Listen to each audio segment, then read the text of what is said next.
যারা চাকরিটা খেয়ে নিল, যারা টাকা মেরে দিল, তাদের উপর লাঠি চালাতে হতো। তো একটা লোককেও লাঠি খেতে দেখেছেন তাদের মধ্যে? পুলিশ মারেনি। পার্থ চ্যাটার্জি যখন জেলে যাচ্ছিল পাবলিক জুতো ছুঁড়ে মেরেছিল, মনে আছে? তৃণমূলের লোকেদের ওইটাই শেষ ভবিতব্য হবে যদি নিজেদের না শুধরায়। এই চোর ডাকাতদের হাত থেকে বাংলাকে মুক্ত করতে হবে, কুলতলিকে মুক্ত করতে হবে। আর তৃণমূলকে হারানোর লড়াইটা বিজেপির প্রতি নরম নরম হয়ে হবে না। বিজেপি তৃণমূলকে হারাবে না, হারাতে পারবে না, বাপের জন্মে পারবে না। ও ভিতরে ভিতরে ওপরে এক হাতে পাঞ্জা লড়ে, আরেক হাতে টেবিলের তলায় হ্যান্ডশেক করে বসে আছে, সেট করে বসে আছে। শুভেন্দুকে দিয়ে আপনি চাকরি চুরির তদন্ত করাবেন, হবে না। বিড়ালকে মাছ পাহারা দেওয়ানো যায় না।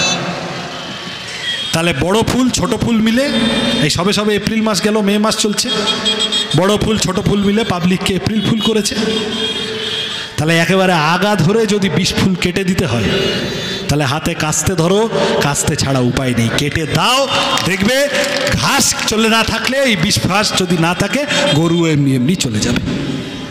আমার সকলের কাছে আবেদন, আগামী দিন লড়াইয়ের জোর।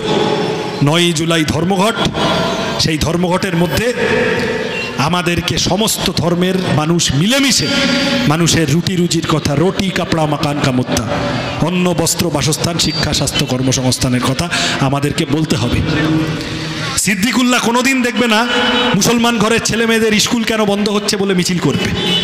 শুভেন্দু কোনোদিন বলবে না হিন্দুদের ঘরের রান্নার গ্যাসের দাম কেন বাড়লো, কোনোদিন মিছিল করতে দেখবে না। তাহলে ওই কথাগুলো সবার জন্য লাল ঝান্ডাকে বলতে হবে, তাই তো? এই কথা, এই প্রত্যয়, এই শপথ নিয়ে এই মাটি, এই জামতলার মাটি, এই অঞ্চলের মাটি, লাল মাটি আবার ফিরিয়ে আনতে হবে। এই শপথ দিয়ে আপনাদের সকলের সমর্থন ভালোবাসা চেয়ে আমার কথা শেষ করছি। ভালো থাকবেন।